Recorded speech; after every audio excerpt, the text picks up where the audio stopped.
Guys, kalian sudah pasti tahu nih, kalau Indonesia dan Amerika Serikat telah menyepakati perjanjian resiprokal 19%. Tapi selang sehari, setelah Presiden Prabowo tanda tangan, ternyata Supreme Court of the United States atau Mahkamah Yudisial tertinggi Amerika Serikat membatalkan kebijakan tarif resiprokal secara global yang telah diberlakukan oleh Donald Trump. Ini kayak Indonesia kena prank aja ya. Selang sehari loh, kesepakatan ditandatangani, tapi besoknya tarif resiprokal ke semua negara langsung dibatalkan. Tapi apa benar nih, Indonesia kena prank Amerika Serikat? Atau justru perjanjian ART ini menguntungkan Indonesia? Karena presiden kita tahu nih, Amerika Serikat ke depan bakal makin agresif menaikkan tarif ke negara-negara yang dianggapnya sebagai ancaman nasional. Nah, penasaran kan info lengkapnya? Tanpa banyak basa-basi, yuk kita bahas lebih dalam lagi. Jadi sebelum ramai ancaman tarif 32% dari Trump sebelumnya, posisi Indonesia dalam perdagangan dengan Amerika Serikat memang nggak cukup bagus. Karena sejak tahun 2020, fasilitas Generalized System of Preference atau GSP dari Indonesia itu sudah dicabut. Nah, bagi yang belum tahu nih, program GSP sebelumnya memberikan tarif impor sebesar 0% untuk berbagai produk dari negara-negara berkembang ke pasar Amerika Serikat. Ketika fasilitas tersebut hilang, banyak produk ekspor Indonesia yang sebelumnya bebas tarif harus kembali dikenakan tarif Most Favored Nation atau tarif standar. Dampaknya cukup terasa loh, karena biaya produk Indonesia menjadi lebih mahal, sehingga daya saing kita menurun dibandingkan negara-negara yang masih menikmati GSP. Terutama negara-negara Asia Selatan seperti Bangladesh, Pakistan, Nepal, dan lain-lain yang saat itu masih memperoleh akses preferensial ke pasar Amerika Serikat. Beberapa sektor langsung merasakan dampak perubahan ini, utamanya untuk produk furniture, tekstil, serta produk pertanian. Nah, ini banyak orang yang tidak tahu. Selisih beberapa persen saja dapat menentukan apakah sebuah perusahaan memenangkan atau bahkan kehilangan kontrak ekspor yang bernilai jutaan US dollar. Di sektor tekstil dan garment khususnya, situasi ini bahkan lebih kompleks karena produk-produk ini sejak awal memang tidak termasuk dalam skema GSP, sehingga tetap menghadapi tarif yang relatif lebih tinggi di pasar Amerika Serikat, yakni sekitar 10 hingga 37%. Situasi perdagangan kemudian berubah drastis nih pada 2 April 2025 ketika Donald Trump menandatangani perintah eksekutif yang mengenakan tarif resiprokal terhadap lebih dari 60 negara, termasuk negara kita Indonesia. Kebijakan ini didasarkan pada klaim bahwa Indonesia telah menerapkan hambatan perdagangan tinggi terhadap produk-produk Amerika Serikat. Sebagai balasan, pemerintah Amerika Serikat menetapkan tarif timbal balik sebesar 32% terhadap berbagai produk impor dari Indonesia. Namun, dinamika geopolitik perdagangan tidak berhenti di situ nih. Pada Juli 2025, terjadi momen diplomasi penting ketika Presiden Prabowo melakukan pembicaraan telepon selama 17 menit dengan Presiden Donald Trump. Dari percakapan tersebut, muncul angka kompromi baru, yaitu tarif 19%, yang kemudian menjadi dasar negosiasi lanjutan antara kedua negara. Ini merupakan langkah diplomasi ekonomi yang signifikan karena berhasil menurunkan ancaman tarif dari 32 menjadi 19%.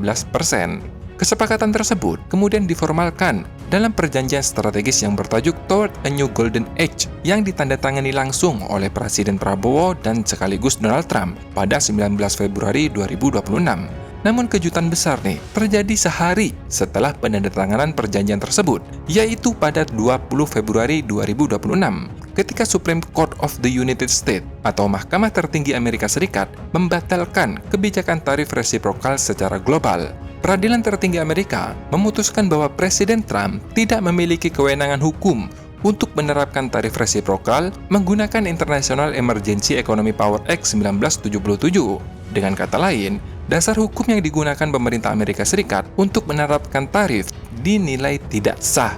Akibat putusan tersebut, kebijakan tarif 19% nih yang sudah dinegosiasikan otomatis batal secara hukum, bro. Namun pemerintah Amerika Serikat tidak tinggal diam nih. Trump segera beralih menggunakan instrumen hukum lain, yaitu Section 122 dari Trade Act 1974 yang menetapkan tarif global sebesar 15% selama 150 hari ke depan.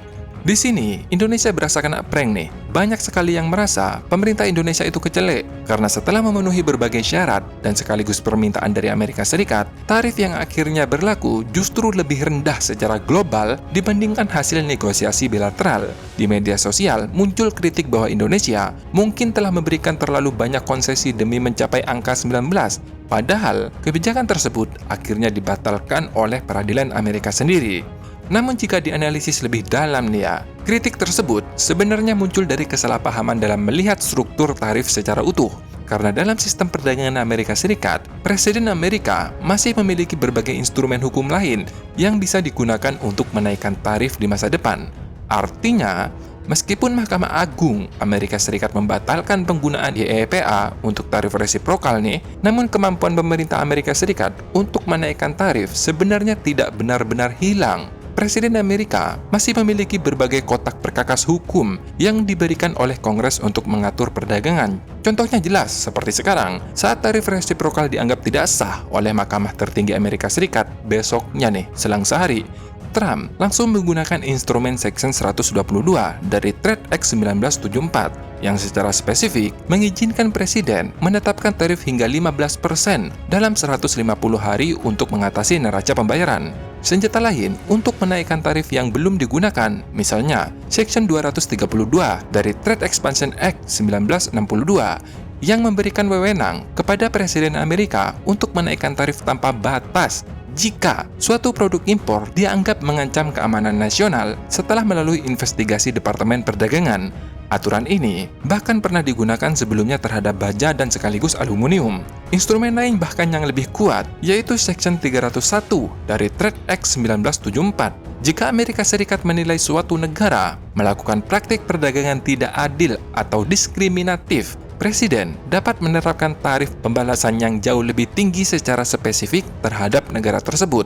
Mekanisme ini pernah digunakan dalam perang dagang antara Amerika Serikat dengan Cina.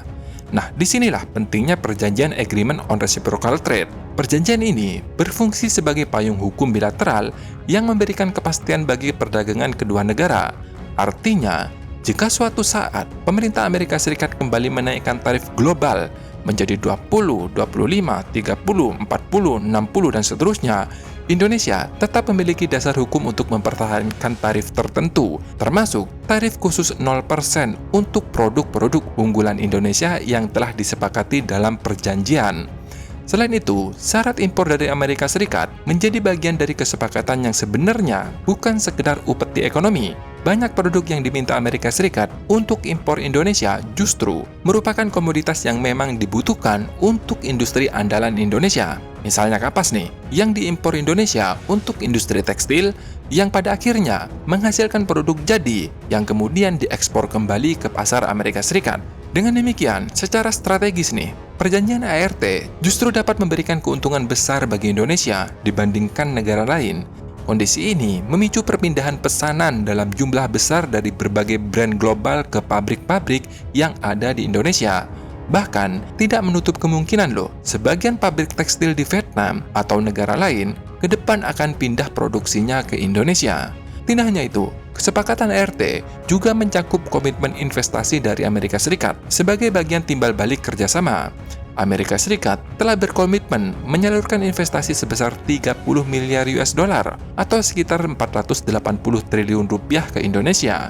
Investasi ini bukan sekedar proyek industri biasa bro, melainkan diarahkan ke sektor strategis seperti rantai pasok semikonduktor dari hulu hingga hilir. Ini nih yang paling penting kalau Indonesia ingin menjadi negara yang berbasis teknologi. Artinya, kesepakatan ART bagi Indonesia yaitu mengunci posisi strategis di tengah ketidakpastian hukum dan politik dagang di Amerika Serikat, sekaligus menarik investasi teknologi dalam mempertahankan pertumbuhan ekonomi dan meningkatkan posisi Indonesia dalam peta industri global. Nah, gimana nih kalau menurut pendapat kalian? Apakah kalian masih melihat bahwa perjanjian ini merugikan Indonesia atau sekarang sudah mulai tercerahkan nih? Kalau perjanjian ini benar-benar menguntungkan negara kita, silakan tulis pendapat kalian di kolom komentar. Terima kasih sudah menonton, sampai jumpa di next video. Dadah!